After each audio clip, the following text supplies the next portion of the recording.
Yeah, there we go. I call this meeting to order. My name is Scott Miller. I'm the director of the Project on Democracy and Capitalism here at the Miller Center, and I would like to call on Christoph Schor to introduce the debate, the debaters, and the judges. Thank you.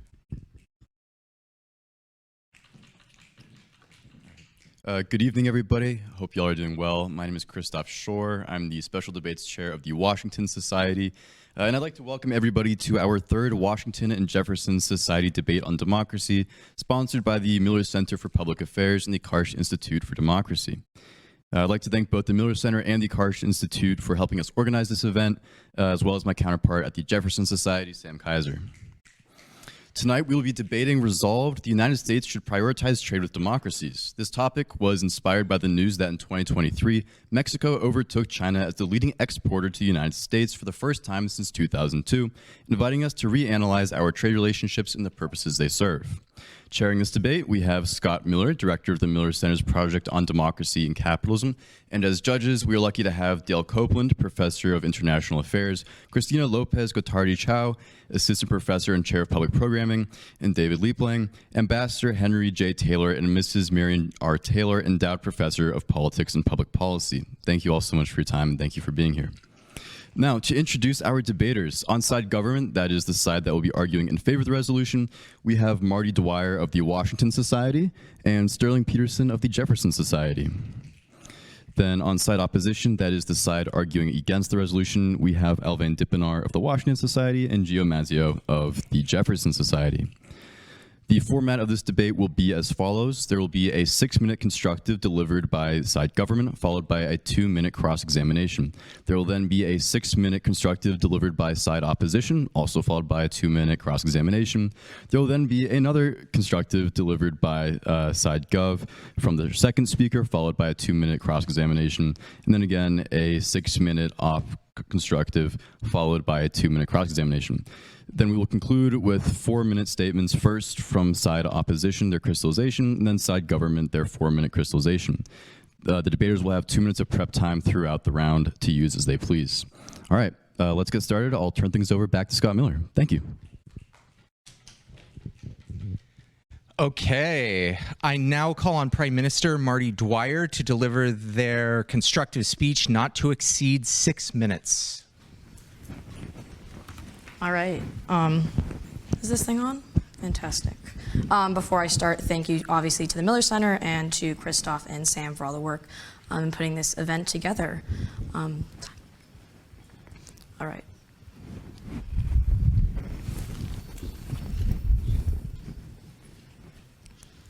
Then I will start my time. Now, good evening. Tonight, my partner and I are arguing in support of the resolution, Resolve, the United States should prioritize trade with democracies. For clarity, we would like to offer the following definitions. The United States is defined as the functional power-wielding and decision-making groups of the United States, including both public and private sectors. Prioritize can be defined as action including, but not limited to, government action, lobbying, multinational corporations, lobbying, NGOs, and various actions of diplomacy. Democracies are defined in a holistic sense as a set of practices and principles that institutionalize and thus ultimately protect freedom. This may include the existence of universal adult suffrage, regularly contested elections conducted on the basis of secret ballots, and reasonable ballot security as defined by the Economist Intelligence Unit's Index of Democracy.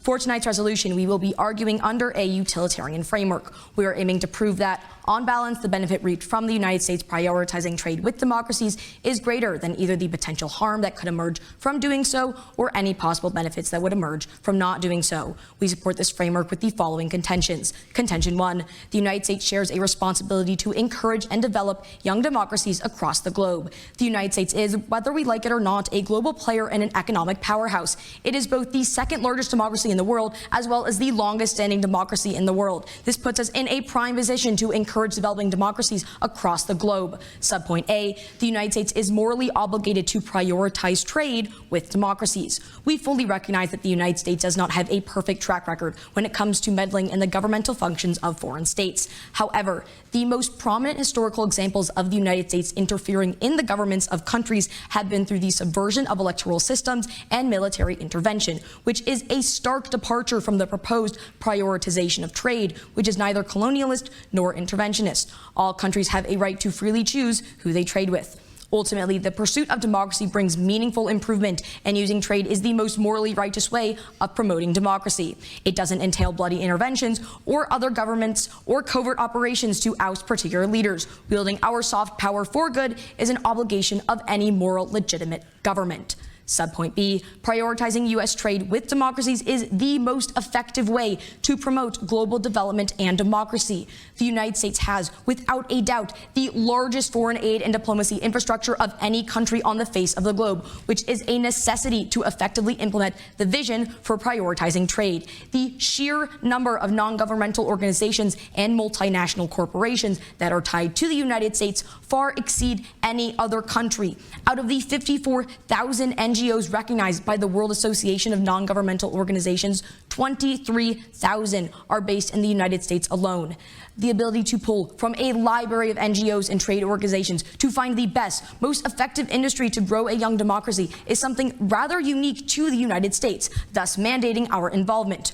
We can see this in the ways that trading with democracies helps democracies on a financial and governmental level. For example, from 1990 to 2017, exports of developing countries, such as democracies like Ghana and South Africa, grew from 17 to 30%. Notably, in the same period, poverty fell from 36 to 9%. While we do recognize that not all countries experience this growth equally, this reduction lifted approximately 1 billion people out of poverty. On the governmental level, prioritizing trade with democracies also increases democracy in the home country. This can be seen in two aspects: individual attitudes toward democracies and a democracy score.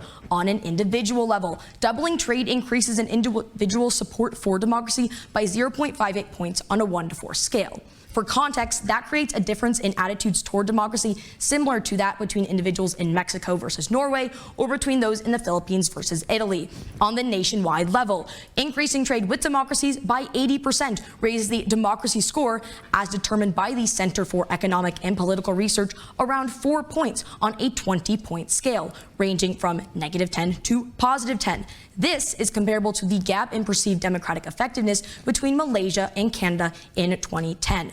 Contention 2. The growth and continued success of democracies is a force for global good. A high level of development is a necessary condition for democracies to succeed, and successful democracies are ultimately beneficial for all facets of life, be it international diplomacy, quality of life, or citizen representation. Democracies, according to the United States Agency of International Development, are more peaceful, experience higher economic growth and lower poverty rates, protect the environment, provide more clean water, have higher life expectancies, and see more equitable distribution of education. Simply put, democracies provide an environment for the protection and effective realization of human rights. For example, democracies are less likely to use violence against their own people. When we examine democracies between 1900 and 1987, we see that only 0.14% of their populations, on average, die annually in internal violence. The corresponding figure for authoritarian regimes was over 4 times as high, and for totalitarian regimes was over 10 times as high. Thus, when we trade with democracies, we are encouraging the sorts of benefits that ought to be achieved under today's framework. When we don't, we encourage the sort of human rights abuses being seen in authoritarian and totalitarian regimes across the globe. A prime example of what we ought to be avoiding is the U.S. trade situation with Saudi Arabia, which allowed Saudi Arabia to use U.S. weapons in its war with Yemen, which had caused a humanitarian crisis of 21.6 million people, including 11 million children. The U.S.'s trade directly allows Saudi Arabia to fight its war and puts the blood of uncountable Yemeni citizens on U.S. trade policy. In order to avoid such blatant disregard for human dignity, we must instead encourage and promote democratic ideals. We affirm the resolution resolved the United States should prioritize trade with democracies. I stand ready for cross-examination. I now call on member of the opposition, Gio Mazzeo, to conduct their cross-examination not to exceed 2 minutes. Can I just set out a timer? I'm sorry? Can I just set out a timer for myself? Go for it.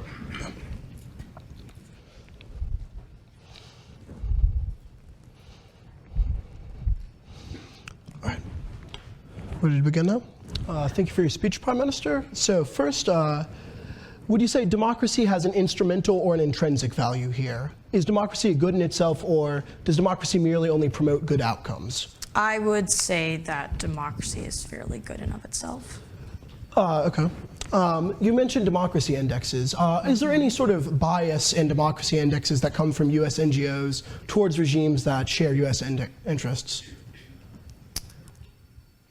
I think ultimately that these indexes are one of the best ways to examine democracies. You know, they use a variety of different factors. Of course, there's bias in any sort of media we're going to look at, but when you have as many factors that they look at, they talk about, you know, competitive multi-party political systems, universal adult suffrage, regularly contested elections, and a variety of other factors. I think that kind of helps outweigh some of the bias that you're worried about.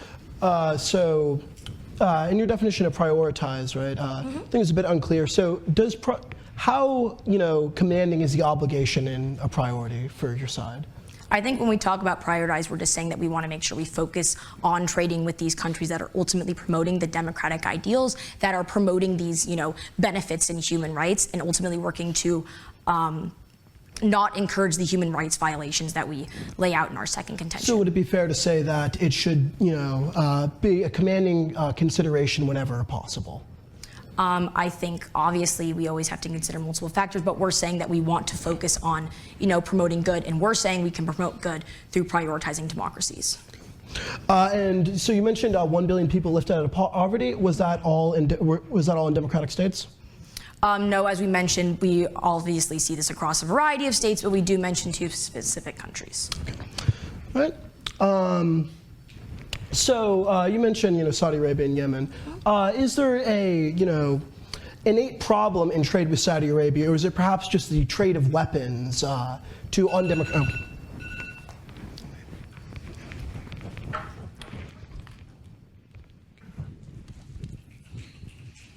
I now call on Leader of the Opposition, Alvain Dippenyar, to deliver their constructive speech, not to exceed 6 minutes. Is my microphone working decently well? Good to hear.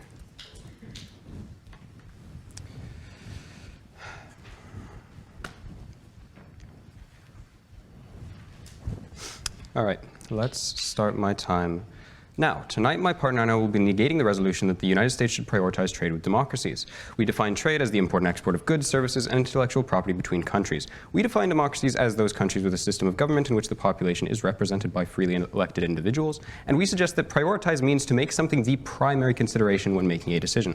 Our framework for this debate will be utilitarian. We accept that the U.S. trade policy should be based on maximizing the welfare of individuals across the world. It is our burden to show that whether a country is classified as a democracy is not the most important consideration when deciding on countries to trade with. It is SideGov's burden to demonstrate that a country's status as a democracy should be the primary consideration when deciding whether to trade with that nation. Our first contention is that reducing trade with foreign countries will ultimately harm the people of the United States. Firstly, this would lead to a lack of certain vital goods being imported to the U.S. So the U.S. government has deemed 50 minerals of critical importance to manufacturing. Of these critical minerals, the United States relies on a significant majority of them coming from other countries, especially, let's just focus on China for a moment, 33% reliant for graphite, 27% for tungsten, 53% for gallium, and 94% for arsenic, and 72% of all rare earth metals coming from China.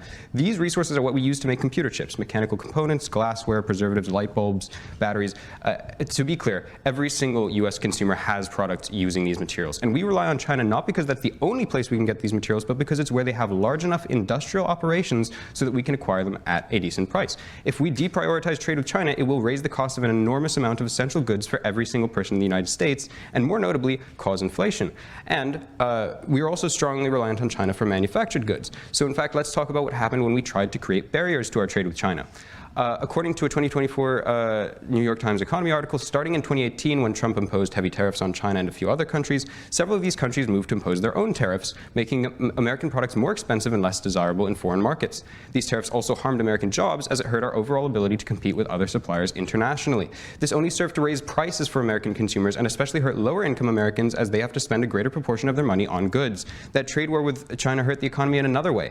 According to the U.S.-China Business Council in 2021, exports to China directly support 1.2 million jobs in the United States, and as of 2018, 200,000 people in the United States were directly employed by Chinese multinational companies. According to the Economic Policy Institute, the trade war caused an additional 4.5% of inflation. At its peak, it is estimated the war with China resulted in 250,000 people in the United States losing their jobs. This is particularly bad because U.S. economic issues, such as recessions, often lead to global recessions, harming people globally, not just in the U.S. Our second contention is that greater trade and economic interconnectedness reduces the potential for violent conflict. There is a term in international relations called weaponized interconnectedness. The Brookings Institute defines it in part as the ability for a state to compel policy change and deter unwanted actions through economic power. In other words, if you are currently providing economic benefits to a country, you have a lot more sway in that country's decision-making when it comes to policies about you. If you have money and resources invested into a country, you don't want to damage that country's financials. If you're getting a lot of goods from a country, you don't want to damage that country's productivity. The thing is, the threat of this that naturally comes with having economic relations is practically inherent to the system. According to the Wall Street Journal, out of 400 key goods used in industrial processes, China is reliant on imports from the US and its allies for over 70% of their goods. So, in spite of all the political posturing we see, ultimately nobody would really benefit from a war with China, and a major reason why is that nobody involved in this web of trade wants to disrupt that status quo. If we deprioritize trade to powerful non-democracies such as China, we are inherently saying that we want to decrease the barriers to war between our nations. And I probably don't need to state the impact of this, that war is bad. Going back to our framework, reducing the opportunity for a war to begin is a really good way to increase people's safety and security across the world. We can't just shun having relationships with countries that we don't like. Trade agreements are a vital diplomatic and strategic tool for preventing conflict. Our third contention is that withholding trade opportunities to non-democratic nations ultimately harms individuals more than their regimes.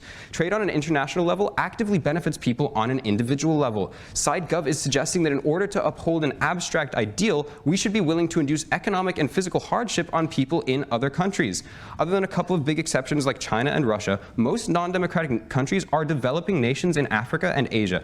According to the 2023 Democracy Index, which they referenced in their definition, there is not a single full democracy in Africa, and there are only 6 flawed democracies. There are 54 countries in Africa, okay?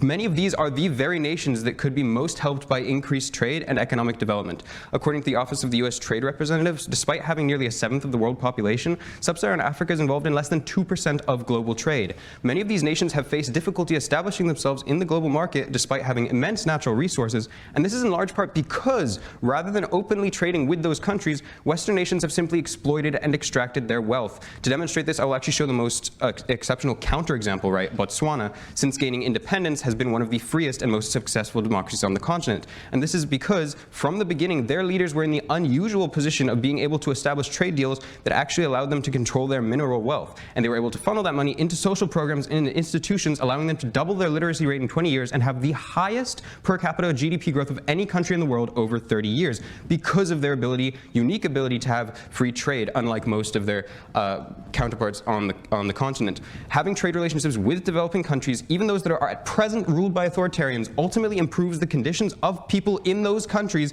and in the longer term will actually make it more likely for those nations to establish stable democratic governments. We should not see them as just nations that don't hold democratic values right now and therefore ought to be punished by being excluded from our trade. SideGov's argument necessitates that a country's political classification be the primary factor to consider when conducting trade. This inherently means limiting other considerations like consumer prices, the ability to provide people with goods in countries that need them, maintaining healthy relationships even with countries we may happen to disagree with.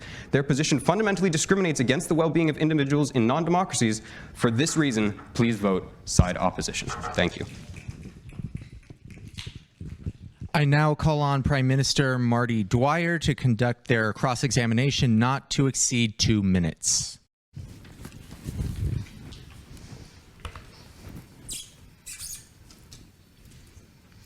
All right, so first, about your framework, you are talking about, you want to help all citizens. This isn't just a U.S. thing, right? Yes. So you want to, maximize global good. Yes. So your first contention, who are you focusing on in that? Well, so the United States notably is the 3rd most populous country in the world. We're helping a lot of people by helping United States people. And also, as I mentioned, U.S. economic conditions tend to propagate. We've seen this throughout history and numerous times when there were economic conditions not beneficial to the United States that tended to propagate around the world and cause economic conditions to be bad in other countries. But when we focus on, U.S. citizens, we do ultimately encourage, negative human rights abuses in other countries. We can agree on that, correct? No, that's a deeply leading question, I would say. Okay. I mean, would you like to provide the evidence for that? That just prioritizing United States. Sorry to a cross-sex. No, I mean, I do not believe. we do in our second contention. We just provided that evidence. No, because so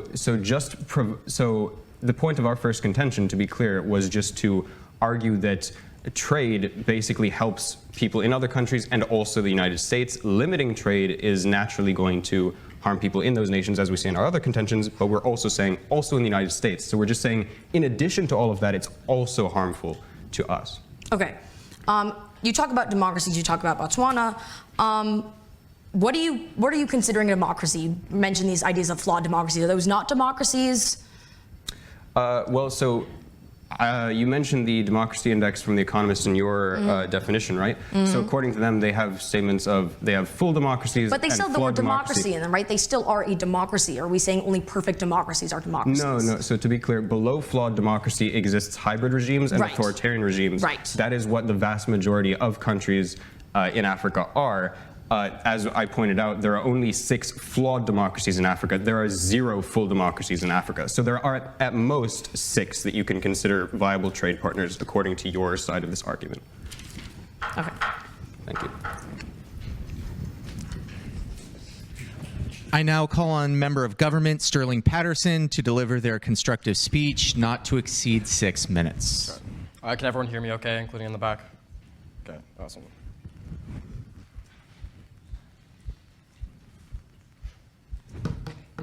Okay, thank you very much, judges, for coming out and taking time to judge us. Okay.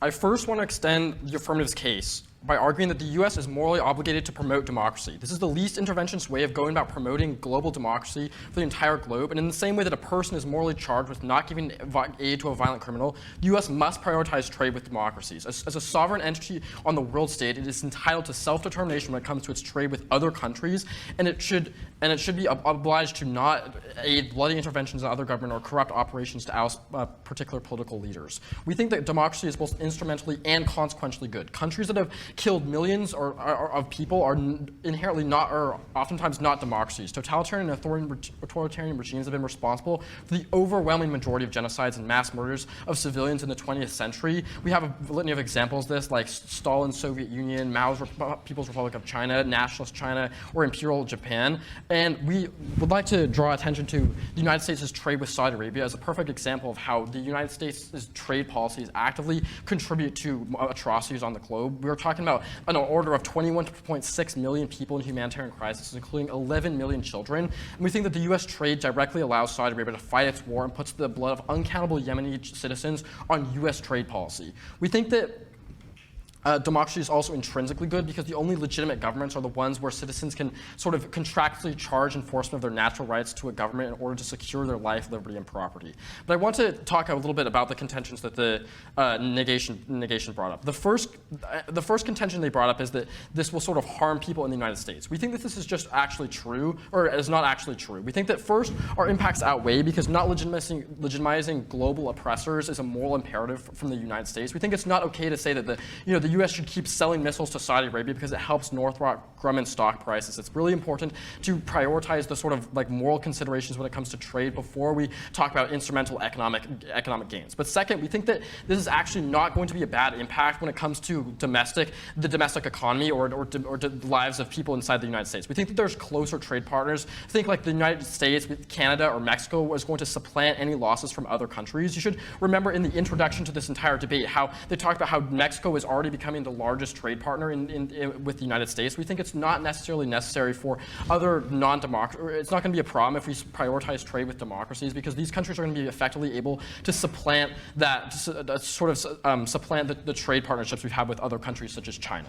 But third and most importantly, we think there's a turn here. We think that in the long term, this is actually going to benefit the United States economy because it reverses the trend of offshoring, which brings back jobs back to the United States, which vastly increases job growth. Even if when there's a sort of short-term decline in the economic economic prosperity. We think that voting for the affirmative is actually going to help the economy in the long term because it's going to bring back jobs to the United States and grow job growth and domestic production.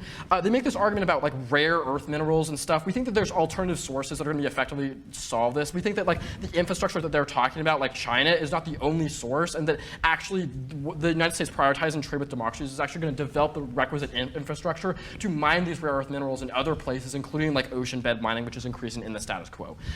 They're on their second contention about how connectedness decreases the chance of conflict. We are also going to turn this. We think this is much better, much less likely on if you vote for the affirmative. We think that the spread of democracy will benefit the international system by reducing the likelihood of war. Democratic peace is a key empirical concept that has been demonstrated over and over again that democracies rarely go to war with other democracies, and that less war is obviously good as both sides agree. We think that although wars between democracies and non-democracies might persist in the short run, in the long run, an international system composed of democracies would be a peaceful world. At the very least, adding to the number of democracies would gradually enlarge the democratic zone of peace, which is eventually going to reduce the overall amount of conflict that happens on a global scale, which means that actually, if you do care about the likelihood of things like war, you should actually vote for the affirmative because we're more likely to solve sort of war considerations. They also make this argument that we're going to go to war with China. We think this is very massively unwarranted. They didn't give any reasons as to why it's likely we're going to go to war with China. We think that like principles of mutually assured destruction are going to deter China from ever actually attacking the United States. We think that this is very unlikely. But instead, when we promote democracy, it's going to reduce the likelihood of things like proxy wars and other wars that might be more likely to occur, which means that in the long run, it's going to be much more beneficial on the question of war if you vote for the affirmative side.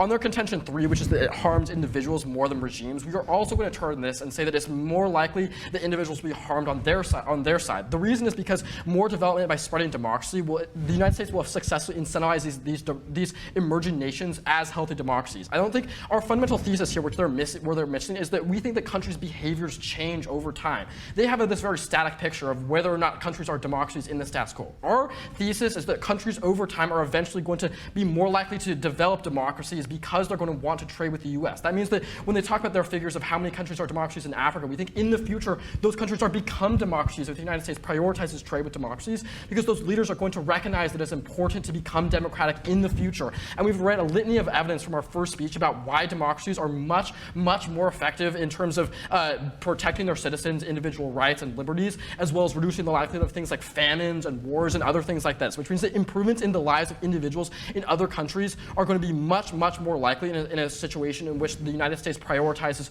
trading with democracies. Even if they're right that like in the status quo there's some countries that aren't democracies and that are developing countries that aren't democracies, we think that overall in the future, in the long run, these countries are going to exhibit a greater propensity towards democracy in a world in which the United States explicitly has a facet of its trade policy, which is prioritizing the trade with democracies. For all these reasons, I'm proud to stand in the affirmation.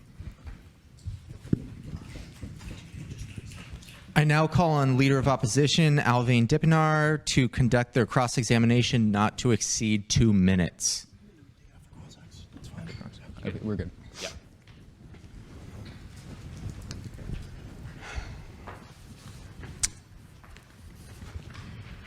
Thank you for that speech. So a significant part of your argument basically hinges on the idea that, okay, countries are going to change their behavior if we trade with the democracies, right? Yes. Okay, so can you tell me, is Cuba currently a democracy? I would say no. Is it true that we have had a long-standing sanctions on them since 1962?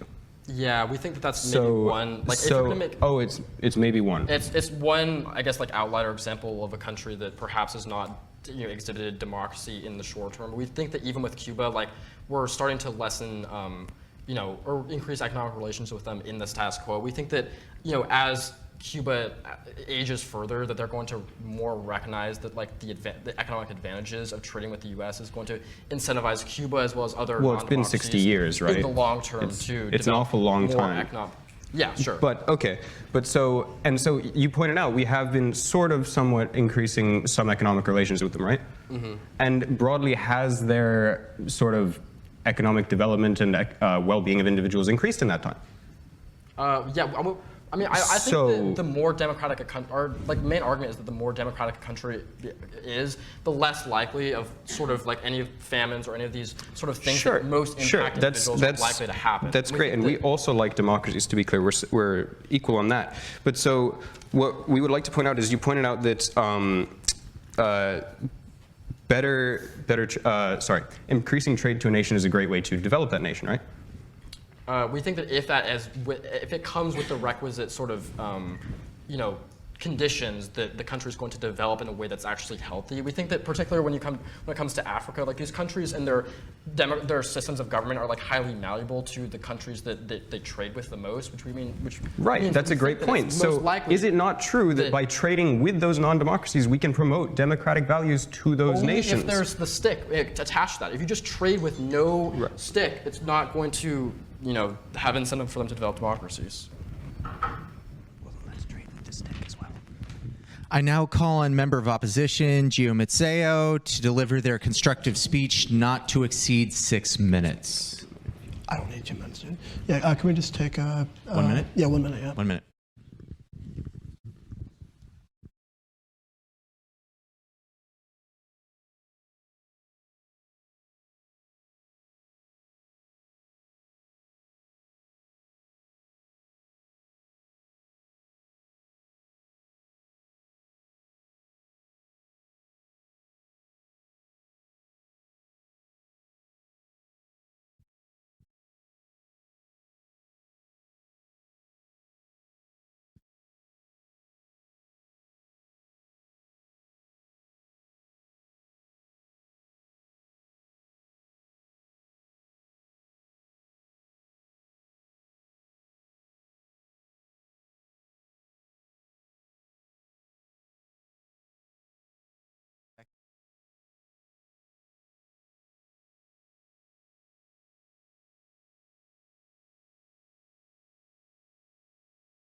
Ready to begin my time? All right, folks, so first thing that's just easy. They mentioned 1 billion people brought out of poverty. This is a very deceptive number. When you take out China out of the equation, that number drops down to 400 million. This is a classic neoliberal argument. It's just not true.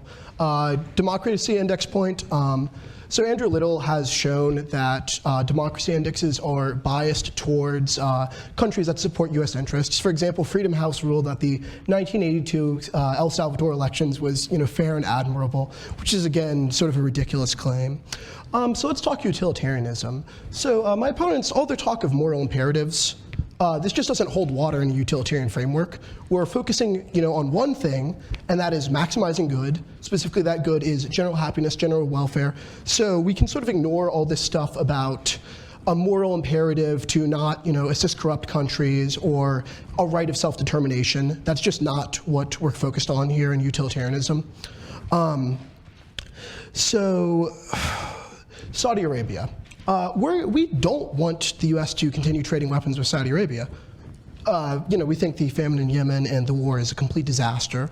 We could just not trade weapons with Saudi Arabia, or we could refuse to trade with Saudi Arabia for many reasons, including their participation in a conflict, we cannot morally countenance. But that doesn't mean that this is an example for why we should prioritize trade with democracies. It's just why we should, exercise discretion in who we trade with.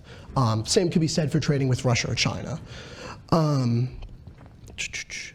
So we have a moral obligation to develop young democracies. We don't necessarily disagree with this. We actually think, though, we should go farther and we should try to develop countries that aren't democracies into democracies. So they mention democracies of higher economic development.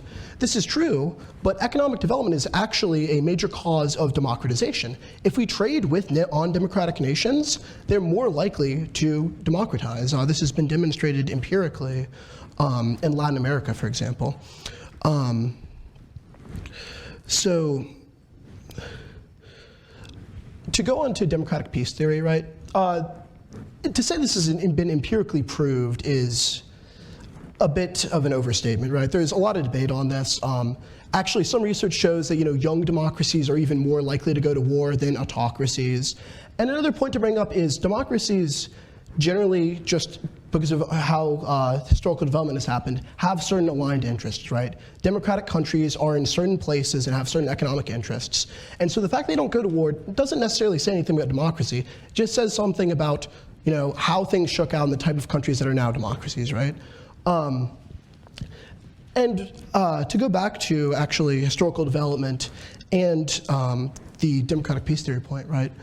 So when we talk of Africa, these countries, that, we should develop these young democracies in Africa, there's this big trend in history of, the development of underdevelopment, right? Like, Africa is not, underdeveloped and plagued with undemocratic regimes, because, they're just bad people or they weren't able to elect morally, upstanding leaders, right?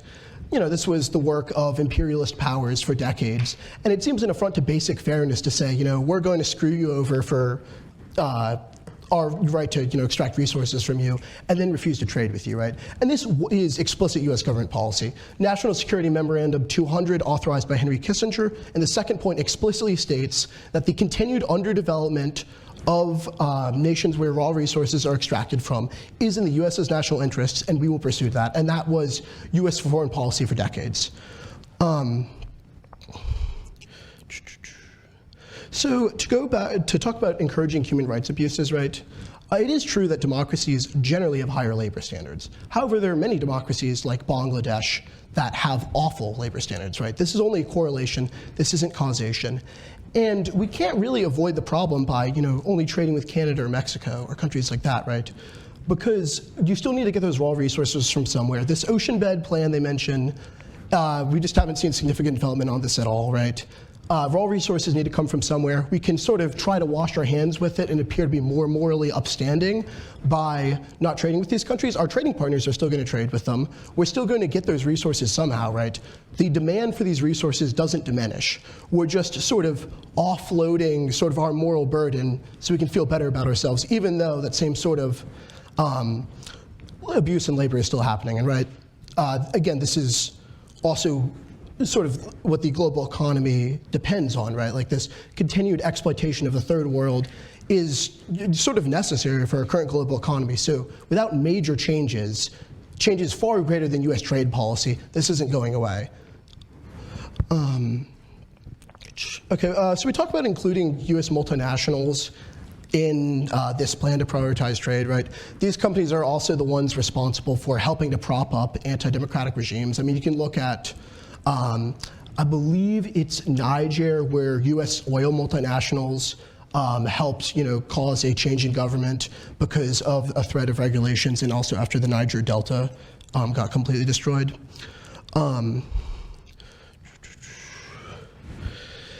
And also on this point, right, this is also not really like a viable strategy, especially because of the power these US multinationals exert in our politics, right? We can't just, snap our fingers and say, stop, engaging in like exploitative practices, right? These companies have immense power in our politics, so this is just not a viable proposal. For all of these reasons, I think,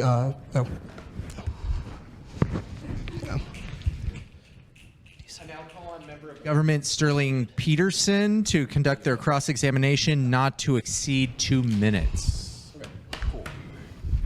You ready? Yep. Okay, awesome. I guess first question, you say that basically the continued exploitation of the third world is necessary for the global economy. Why don't we try and change this? So the global capitalist world system is not really something you can just change very easily, right? This is the product of hundreds of years of history and would require immense, political will and huge regime changes across the world, right? Yeah, I get that, like, in the short term, perhaps it's very difficult to, rework the entire global system, but why is it a bad thing for the United States to start trying to promote democratic development, especially in countries in which, governments are relatively young and we can, allow more So we're not saying that it's a bad thing to try to promote democratic development. We're also saying we should do that by trading with non-democracies. And also on this point, right, if the U.S. was to act counter to its national interests, that's not suddenly going to make the world a better place. That leads to an increase in power for China and Russia, who also have no interest in ending this sort of global system, right? The U.S. sort of trying to step outside of its role will only reinforce the system, right? Yeah, I guess, so you talk about how, like, I mean, obviously both sides agree that we're trying to develop more or promote the democracy across the globe. And you talk about how, like, we can I guess, kind of develop countries that aren't democracies into democracies via trade. How are we going to be able to effectively do that if there's not sort of conditions attached to the trade that we give with these countries that actually incentivizes those global leaders to change their practices in that country based on whether or not the United States is going to continue trading with them? Yeah, so we have a number of programs that promote democracy not related to trade, like related to engagement in civil society. And actually, U.S. trade regulations, right, generally have not been effective. For example, in the dictator of Turkmenistan, right, was trying to get trade regulations lifted so he could buy weapons from the U.S., right? So he goes to the White House, he talks to Bill Clinton, he says, you know, just hold like a couple elections, right, which were completely and totally rigged. This was Turkmenbashi in the 90s, right? And so this just was like a complete dodge that didn't actually change anything. Okay, I guess it's, thank you. Okay, I now call on Leader of Opposition, Alvain Dipinar, to deliver their crystallization speech not to exceed 4 minutes. Yep. Yep.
Time?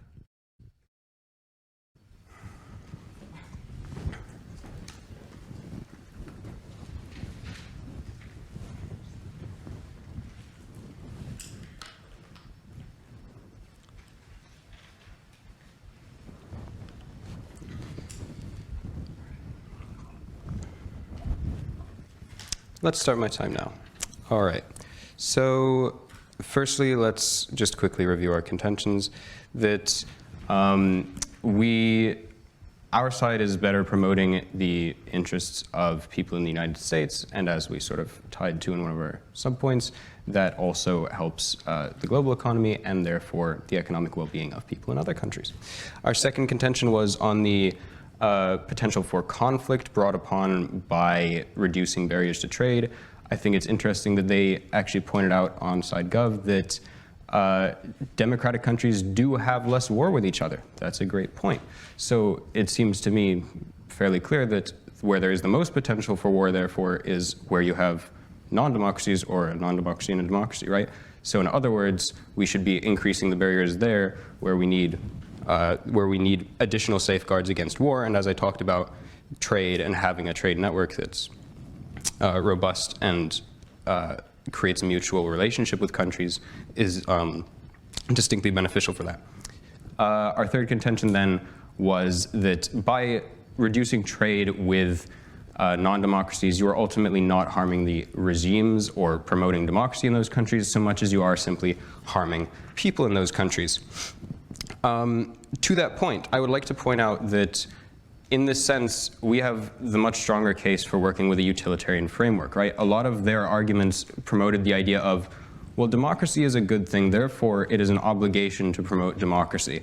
Things like these. It is inherently a good thing to, or that, the United States having a right to self-determine who it trades with means that it should not trade with the countries that we deem bad. But we have tied the impacts of all of our arguments back to directly helping people, right? How you can trade with countries that are currently doing bad things, and that will still increase the well-being of people in those nations. They talk very broadly about, oh, well, we want more democracies, therefore let's just do this. That doesn't tie to actually helping people in these countries, which is the key thing that we agreed our framework is based on here. They also, we agree democracy is broadly a good thing. So in the long term, you can say promoting democracy is a good thing for people. However, as we pointed out, their idea of long term can be quite long, right? They said, oh, well, I tried to bring up Cuba, for example. Oh, but that's just an exception, or oh, but that's, they'll start to realize, well, okay, but it's been 60 years, right? If we want to benefit people, that includes people who exist now and in the future. A lot of their arguments are very much focused on, yes, but in the long term, in several decades, but there are people suffering now that we can help by giving them valuable goods, valuable resources, and promoting economic development in these countries. They also say, oh, but it won't change the practices if we don't have, conditions attached and such. Well, our side is not precluding the idea that we won't have conditions with our trade, right? Their side is precluding trade with non-democracies at all. And then it seemed to me, suggested, well, now hang on, you might have a point there, except it needs to be with conditions. That's totally, fully within our side of the argument.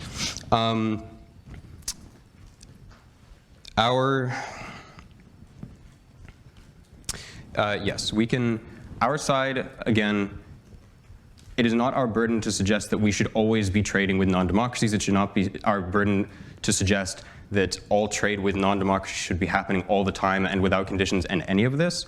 It is simply our burden to say that there is a necessary reason to trade with non-democracies that their side is precluding. For these reasons, please vote side opposition.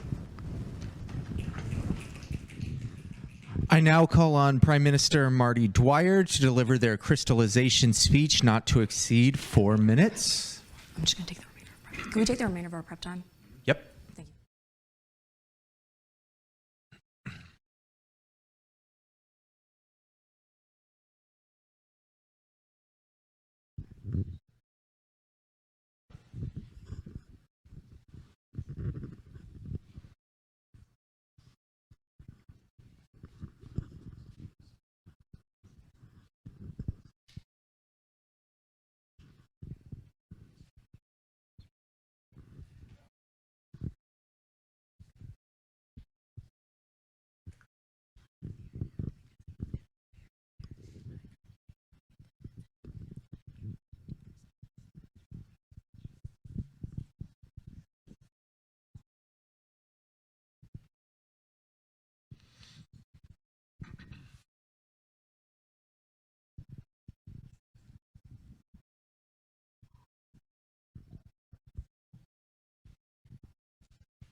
Time?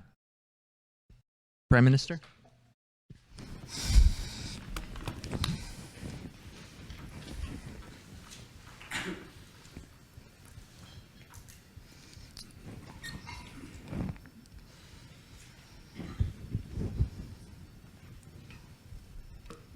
All right, then I will start my time.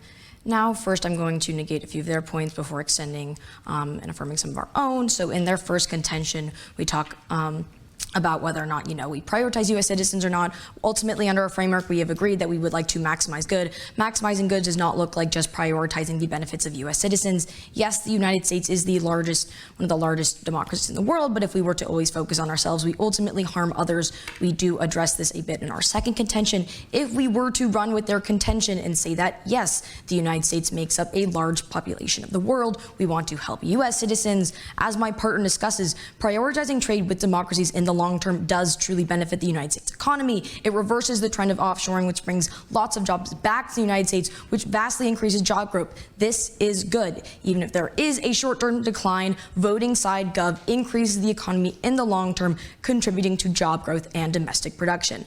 Now let's take a look at their second contention, the idea that war is bad. I think we can all agree war is bad. However, a lot of their points hinge on this idea of if they kind of assume that if we were to immediately stop trading with China, for example, we would automatically go to war with them.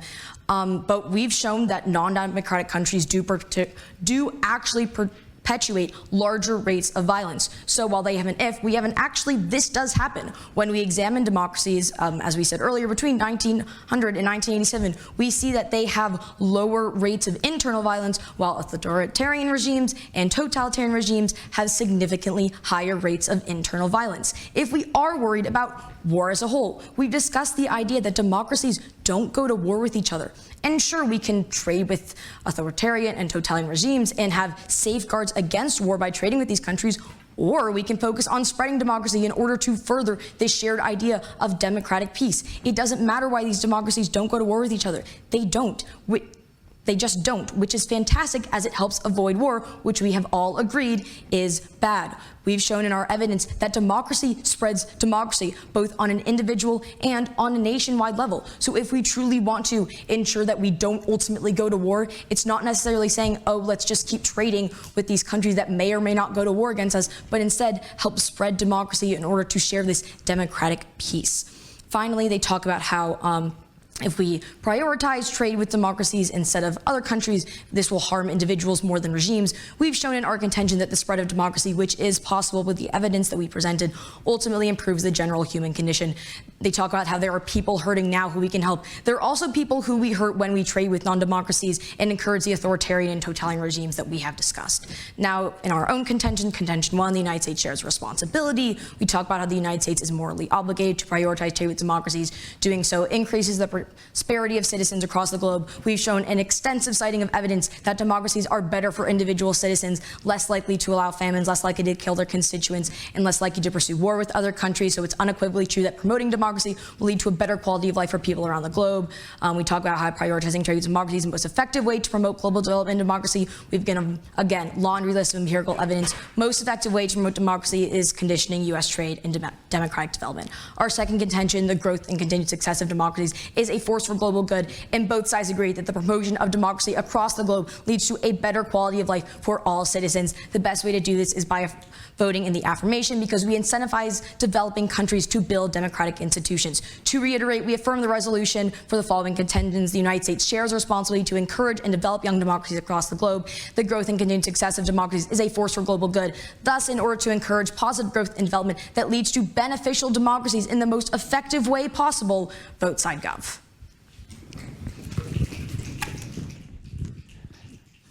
Thank you to all of our debaters for a wonderful debate. I now ask the judges to leave the hall for 5 minutes to deliberate. We will reconvene to hear their decision upon their return.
I now call on the judges to give their decision. It is. Yes, we voted unanimously in favor of the opposition. And let me just very briefly describe 3 short points for why. One is that we felt that the government side started with a utilitarian criteria for their argument, but often would flip back into a more deontological or moral-based Kantian argument, and that seemed to weaken their overall position. The second point was we liked the way the opposition said that if you do believe in democratic peace and you want to spread democracy, trade is a way, trading with non-democracies helps them become democracies, and that actually spreads democracy and therefore increases the chances of peace. Whereas the government position we felt was more of an argument for reinforcing, or it's in some sense making the current democracy stronger, because you're only allowed to trade, or you're prioritizing trade with current democracies. And our third point was simply that we felt that the opposition made a good point that trade itself with non-democracies such as China not only benefits us directly in terms of getting rare earths or, say, oil from non-democracies, but their point about it increases the probability of peace because it gives the incentive to, say, a China to be peaceful. And we didn't feel that the government really countered that point effectively. So that was it. Thank you. Wonderful. Thank you, judges. Please join me again in thanking our debaters. All right. I got 2 microphones. Fantastic. So now what we want to do is open it up for a Q&A. We have about 13 minutes. A Q&A with this distinguished panel of scholars that we have here. And these are people who actually do know what they're talking about, believe it or not. So the first question that I found really interesting, and I want to first, because I teach at Darden, start with a question for you guys.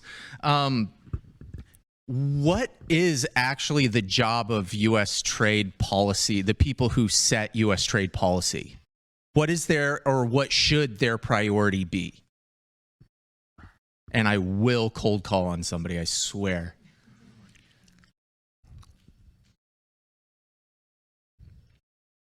What's their job? What should their priority be? What's their interest? Yeah. I would say first and foremost, like it or not, their first priority is their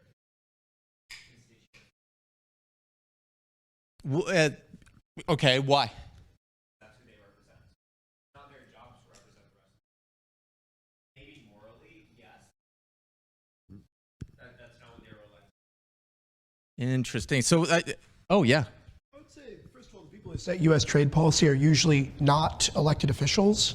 I think it's just more broadly, not even the interests of the constituents, but just in the U.S. national interest. And sometimes that does look like caring about the citizens of other countries. Like George Bush's AIDS initiative in Africa was actually one of our greatest diplomatic breakthroughs.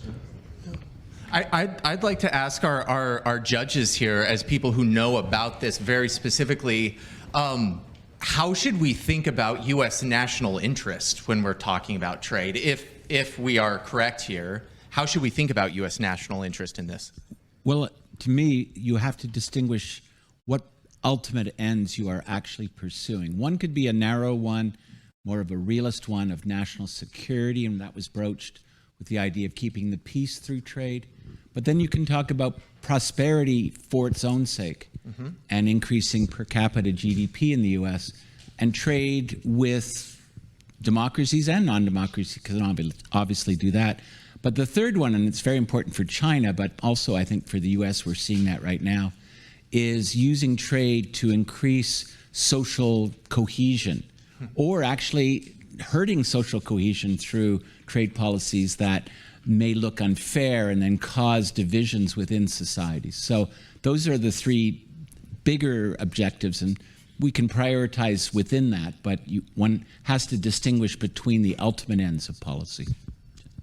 David, Christina? I mean, I appreciate bringing up Cuba. It's an area that I know well. And certainly in that case, I mean, 1962 is when it was put in place. It's been 62 years since that policy went into effect. The intended goal was regime change. It clearly has not achieved that end. And so that's another way to look at it. It remains in place, I think, for a number of political reasons that are unlikely to change anytime soon. But it's another way to look at sort of U.S. interests for policy change. Actually, one point that neither side really brought up is the role of economic sanctioning as a policy tool, such as against South Africa or as against Cuba, and what those objectives might be. It's not just a matter of our own self-interest in a narrow sense. It could be, for example, with South Africa in the late 80s, we want to signal a certain kind of posture or moral outrage. But it can also be to hurt the other's ability to trade or to grow. So in the case of Cuba, we didn't actually cause regime change, true, but we did hurt Cuba's ability to export communism during the Cold War. Same with the Soviet Union. We hurt their ability to export communism. Yeah. David? Yeah, let me be the voice of cynicism here. Please. And I won't talk about what trade policy should be, but how trade policy is used. It's used to increase the probability that the government in power will get reelected. Right? You think about Bush and the steel tariffs. Why? Because he wanted to carry the Rust Belt. You think about how Obama was punished in South Florida when he made steps towards trying to recognize Cuba. Think about Clinton's efforts to implement Clinton's desire to move forward with NAFTA. He caught holy hell from steel workers, but it was migration policy embedded in it. Like, this develops Mexico and it decreases the demand for refugees to come from Central America. And we could go on and on and on as we think about the different ways in which trade policy is used. I think it's also important to distinguish between whether we think about sanctions or PEPFAR, which was the president's policy for Africa. Trade, sanctions, and aid are not necessarily connected, certainly not in the eyes or the mind of the public, right? So, again, we can think about this as what we should do with it versus how it's being used. And again, I would just say how it's being used, I'm just pretty cynical. Do we have questions for our judges here? In previous debates, they've been plentiful and fast coming. Questions? Yep.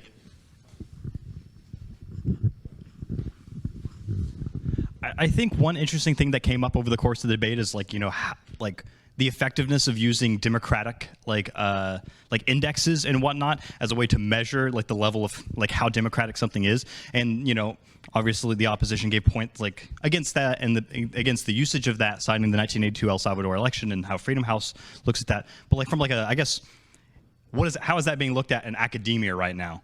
From the perspective of you guys.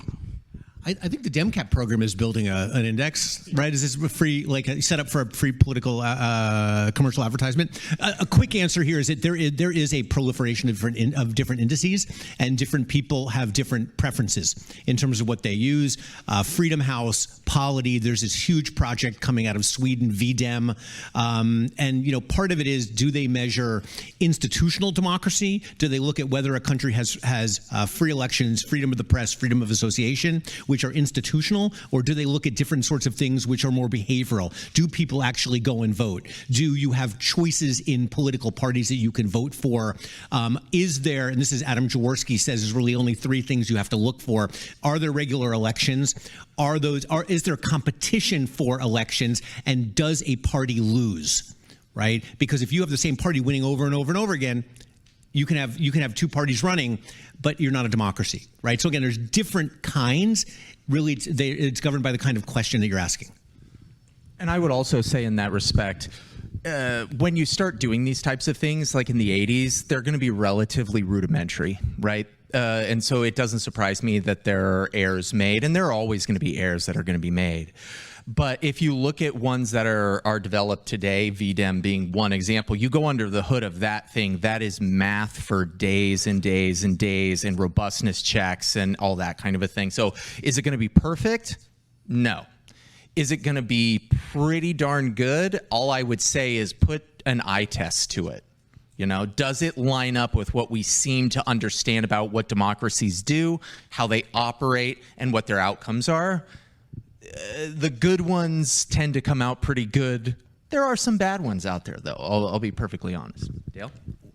One of the things that one has to be wary of is that, at least in large N quantitative work, correlating democracies with peace or two democracies don't fight each other, is that we tend to use one measure as an index which captures, say, the weighted average of 5 or 6 different criteria.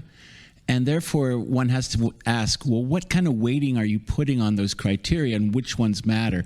Is it that it's they have free elections? Is it that they have rule of law? Do they have human rights? All these different criteria. But think about that point that Zakaria made long ago, that there are illiberal democracies where there are elections.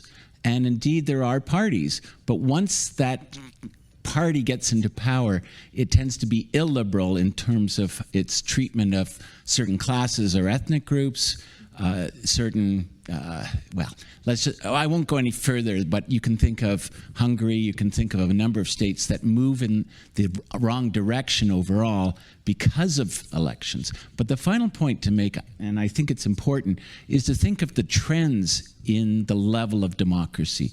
That the opposition made a good point, which is that there are literatures that suggest, Jack Snyder and Edward Mansfield in particular, that as you democratize, as you move towards the high end of democracy, that's a time when you become more warlike. You become more unstable within, and you have more diversionary reasons for fighting wars externally to keep your country cohesive as you democratize. So be aware then of the trends and not just the snapshot. We'll give it to Gio, but I would like to take up David's reference. We are building an index. Instead of 5 or 6, like Dale said, we're talking hundreds and hundreds. If you are interested in numbers and would like to be a research assistant, come talk to me, because we're constantly working on this. Go for it, Gio. Yes, we pay you good money. Go for it. Yeah, so I just wanted to, first of all, thank you so much for judging. Really appreciate that. I just wanted to ask about the actual effectiveness of pro-democracy policies. It seems to me that it's almost strangely, the softer the policy seems more effective. I'm thinking places when we go in and rebuild, right? Japan, I mean, you mentioned, when a party doesn't lose, right? That's a criteria not to be democracy. The LDP, I believe, has lost once since the establishment of the 1955 system. Or in Germany and Italy, right? We establish these countries, but then, we set up a lot of other extra governmental organizations to influence elections. So it seems to me that actually the softer the power, the more successful democratization efforts are. I mean, I'm just curious what your thoughts on that would be. Well, I don't know. And I say this as somebody who, I'm uncomfortable to come to a conclusion because I'm an academic, right? And so I want to study it. That's what we do for a living. Right. But on this, you're asking me, what do we know? And I would just say, I've not read about this. I don't know. Mm-hmm. What we know, I think your conjectures are heading in the right direction.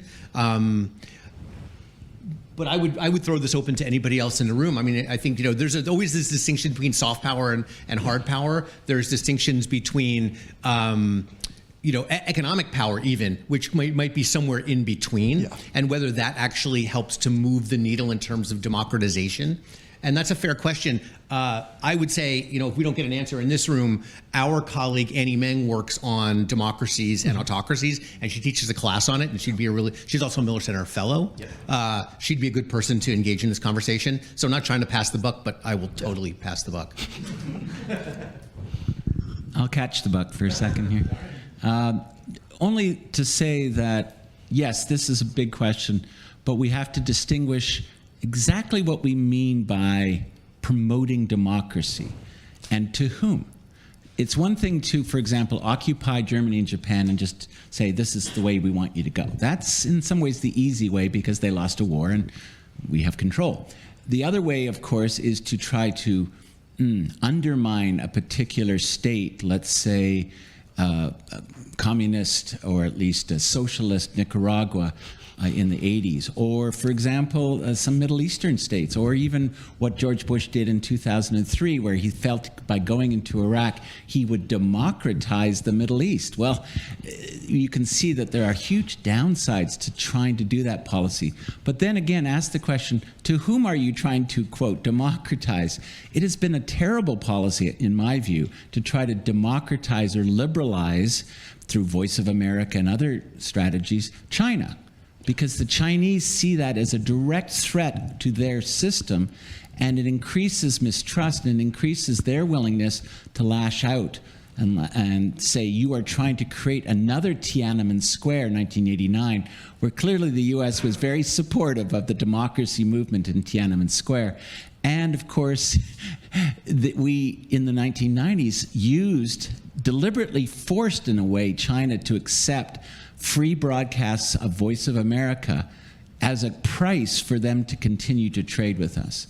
And that, again, is not, in my mind, a good strategy. It doesn't work.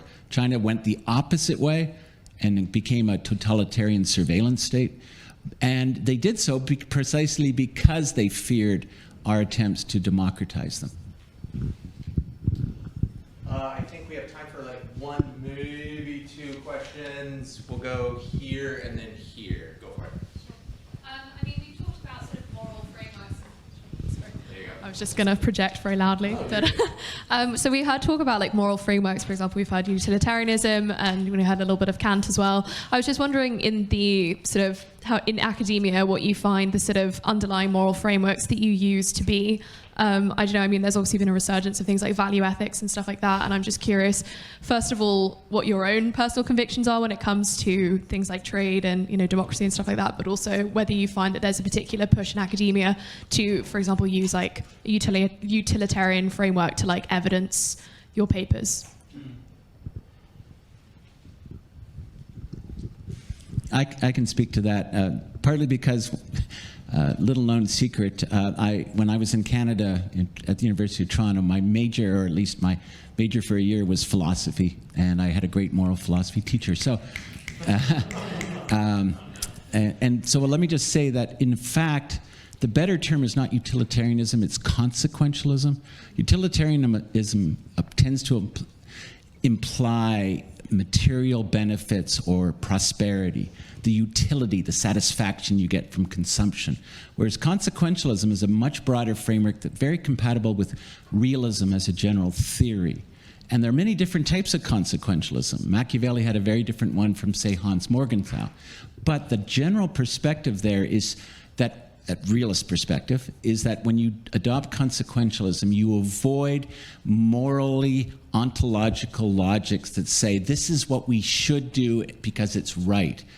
Rather, you say policy has to be judged on the basis of the consequences, short-term and long-term, for the general society, and indeed for every society, but we shouldn't just do it because we believe Kant said it's a categorical imperative to do that. That gets us in trouble. And I tend to lean that way. But of course, the liberal side of the perspective says Kant was a brilliant mind, and he had it right, that the categorical imperative says that these policies or ideals have to be universal and we have to uphold them. But once again, I would say the consequences of doing that, looking at history for the last 60 years, is when we believe that we have to do something for ideological liberal reasons, such as we must make China, get rid of its one-child policy or its abortion policy or its Xinjiang policy, it tends to cause more trouble and more problems than it solves. Thank you again so much for judging. One thing that came up maybe briefly in the debate was a discussion of colonialism, the idea that the reason a lot of these underdeveloped nations are underdeveloped is because they've been systematically underdeveloped by, by the capitalist world system. And so I'm interested to know to what extent developing countries into democracies and engaging with them, through trade policy contains in some ways reverberations of colonialism. To what extent does does trade policy and developing democracy in these areas carry the memory of colonialism?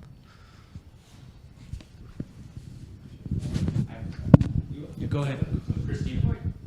I mean, I have a specific perspective, but I would say in many cases, yes, can colonialism and capitalism coincide and interlock? Absolutely, they do, but not intrinsically so. And so a lot of the times that we see large-scale, like, well-being metrics going through the roof, whether that be democratic, whether that be social, whether that be healthcare, whether that be whatever, it tends to be when countries get out from under the colonialist yoke and start adopting what we could at least marginally call capitalist policies, very loosely put. And it means a lot of different things. So for the colonialist regimes to actually be imposing those on these other, for colonial regimes to be imposing this on colonial provinces, yeah, that's not good for them, but those colonial regimes are not operating within a capitalist framework, I would argue. And so once you kind of get into this and you have, whether you think of it as the rights of private property, innovation and entrepreneurship, and the list goes on, that tends to be when developing countries start seeing their development lines start to go vertical. That's not universal, but I would say that that's certainly a trend that we start to see. David? Yeah, look, I think it's a fabulously interesting question, right? And from my perspective, there's two different ways that you can approach it. The first is if you look at things empirically, right? Countries that engage in the international economy through trade, they grow faster, right? We can look at what were colloquially called the Asian tigers, right? They exploded because of trade ties. You can look at countries that had been colonized. Think about India. Right? They exploded in terms of international trade. Now, the United States. The United States, right? Again, we can go on. We can look at Latin America. We can look at especially the trade relations that are fostered between the colonizer and the colony, okay? Once independence occurs and that trade increases, we see, again, economic development. To be clear, when we see trade-based economic development, we don't necessarily see trade with equity, right? So in the aggregate, the country gets richer. Doesn't mean that everybody gets richer. And I just want to make that really clear. The second part, and I think this is an area of development that has continued to be super interesting. There's a scholar he wrote, I think in the 60s, his name was Alexander Gerschenkron, and he wrote this essay called Economic Backwardness in Historical Perspective, and he talked about the advantages of late development. When you develop late, you can import the technologies that you see in countries that have already developed. You can skip stages in some cases. And so there's an argument, again, I'm not trying to say that being a colony was a good thing. That's not the argument, right? But beginning to develop late, right, which would be a function of decolonization, provides certain advantages that countries that weren't colonized didn't have. And I say this again strictly in terms of economic development, right? It's not I'm not making a moral argument like our friend asked before, but just in terms of what the pathway of development looks like. Well, just to build on the Gerschenkron piece, but also harken back to Alexander Hamilton, one of the things that's quite important to remember, and this cuts against the free trade liberalism of most international economics classes, is that the countries that have developed and caught up have almost always in the short term, or at least for 30, 40 years, have adopted what I would call selective protectionism. They want trade, and David's absolutely right. You want trade because that's how you bring in technology, but also have exports that allow you foreign currency to develop. But you also see the pattern of short-term tariffs on specific products, restrictions on those products, infant industry support, subsidies, what is now called Hamiltonianism or neo-mercantilism. And it's a very effective strategy. And by the way, every one of the early developers also used it, not just Germany, Japan, and late development. Britain put huge tariffs on Indian cotton and textiles in the mid-18th century, and that's how they built their became king of textiles by the 19th century. What did the U.S. do? It had very high Hamiltonian-based tariffs all the way through the 19th century, and it became the king of the world economy by about 1895. Germany and Japan followed that, and of course even Russia had to follow that, and the Soviets followed that later and went too far in the opposite direction. You have to only do it selectively and do it for a short term, and then you open up. And by the way, the last thing I'll say, and this is very interesting in terms of what allowed the Asian tigers like South Korea and Taiwan to develop. Well, one of the things they did, of course, is selectively tariff. And the U.S. allowed it. Why? Because it was in the Cold War, and we wanted those countries to grow because they were right on the periphery with the Soviet Union and Maoist China. And that allowed us to develop those countries as buffers, or at least as strong allies in the Cold War. Unfortunately, when it came to certain African countries, we didn't really want them to do that. We didn't want, it's not that they tried as hard as, say, South Korea and Taiwan, but we didn't allow it as easily. And there was a geostrategic reason there as well. So you can see that geostrategy, who is the opposition, great power, also influences whether a great power will allow growing states to have these selective tariffs or not, and therefore develop. All right, everybody. Thank you so much for joining us here at the Miller Center. Yeah. Thank you again to our debaters, to Wash and Jeff Societies, and we will see you very soon. Thank you.